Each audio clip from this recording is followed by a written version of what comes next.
Halo, pernah nggak sih janji sama diri sendiri buat berubah, tapi entah kenapa ujung-ujungnya selalu balik lagi ke titik nol? Kalau iya, mungkin masalahnya bukan di target kamu, tapi di sesuatu yang jauh lebih dalam.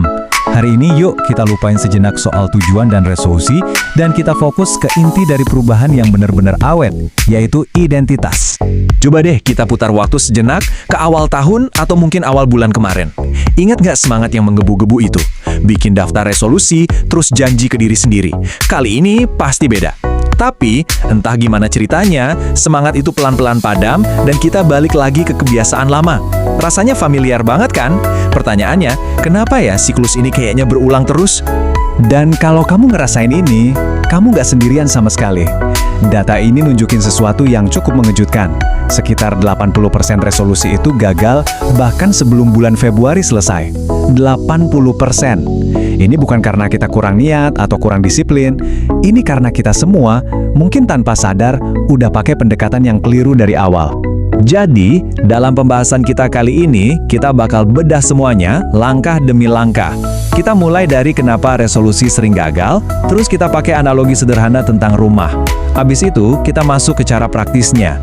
Milih identitas baru, mengaudit cerita lama di kepala kita, dan tentunya gimana cara membangun diri yang baru sampai kita bisa lihat efek jangka panjangnya. Yuk kita mulai dari awal. Oke, kita bongkar bagian pertama. Siklus kegagalan yang kadang bikin frustrasi ini. Tiap awal tahun, tempat gym itu penuh. Buku-buku agenda baru laris manis, dan semua orang kayaknya semangat banget. Tapi, kenapa ya api semangat itu cepet banget padamnya? Jawabannya ada di fokus kita. Nah, ini dia biang keladinya. Kita tuh terobsesi banget sama hasil yang mau kita capek, turun berat badan 10 kilo, dapat promosi, atau baca 50 buku. Itu semua adalah output. Tapi kita lupa bagian paling penting, operatornya, yaitu ya diri kita sendiri.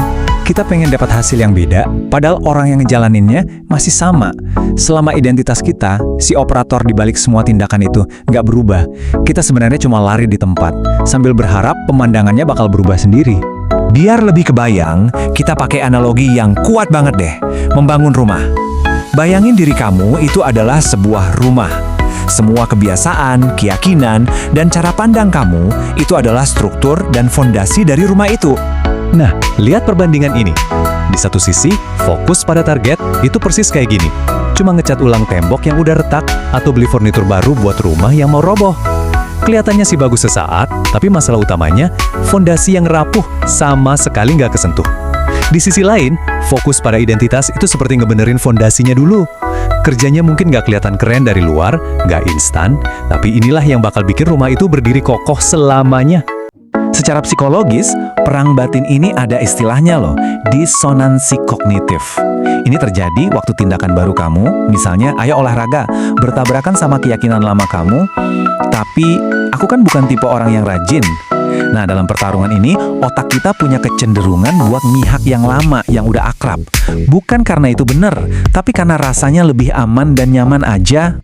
Oke, masalahnya udah jelas. Sekarang solusinya gimana dong? Jawabannya adalah dengan beralih fokus dari mengejar hasil menjadi membangun identitas. Dan ini dimulai dengan satu konsep yang kuat banget.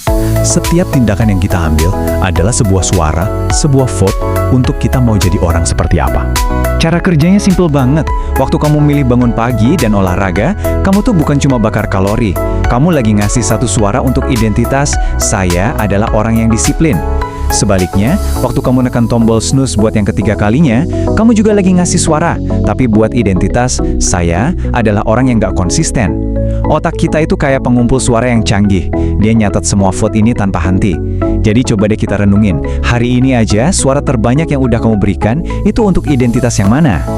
Oke, sebelum kita nulis naskah baru, kita perlu tahu dulu isi naskah lama yang selama ini diputar otomatis di kepala kita. Ini mungkin bagian yang paling menantang ya, karena butuh kejujuran yang luar biasa sama diri sendiri. Tapi ini penting banget. Yuk, kita coba jadi pendengar yang baik untuk pikiran kita sendiri sejenak. Coba perhatiin kalimat-kalimat ini. Pernah nggak ada suara kayak gini muncul di kepala? Hah, sudahlah, emang guenya begini. Atau, gue itu bukan tipe orang yang bisa. Setiap kali kita biarin kalimat ini lewat, kita sebenarnya lagi nambahin satu batu bata lagi untuk memperkuat dinding penjara yang kita bangun sendiri. Ini bukan sekedar pikiran negatif, ini adalah pernyataan identitas yang bikin kita nggak kemana-mana. Dan ini poin krusialnya. Kita perlu misahin siapa diri kita dari apa yang selama ini kita lakukan. Kamu itu bukan orang yang malas. Kamu adalah orang yang selama ini punya kebiasaan menunda. Kerasakan bedanya? Yang pertama itu label permanen. Yang kedua itu perilaku yang bisa banget diubah.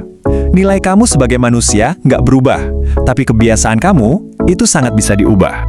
Baik, sekarang kita masuk ke bagian favorit saya, bagian praktisnya. Kita udah sadar sama naskah lama kita. Sekarang gimana cara nulis yang baru? Kuncinya bukan dengan afirmasi doang, tapi dengan aksi nyata.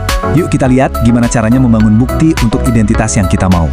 Ada 3 langkah simple buat ini. Pertama, kumpulin micro wins atau kemenangan-kemenangan kecil yang konsisten. Kedua, balik logikanya. Ini penting banget. Jangan tanya, apa yang harus gue lakuin buat nulis buku, tapi tanya, seorang penulis sejati, kalau pagi-pagi gini biasanya ngapain ya? Pergeseran ini mengubah segalanya. Dan yang ketiga, geser fokus dari sekedar melakukan menjadi menjadi. Anggap aja kamu lagi di pengadilan. Kamu mau ngebuktiin identitas baru kamu di depan hakim paling skeptis di dunia, yaitu otak kamu sendiri.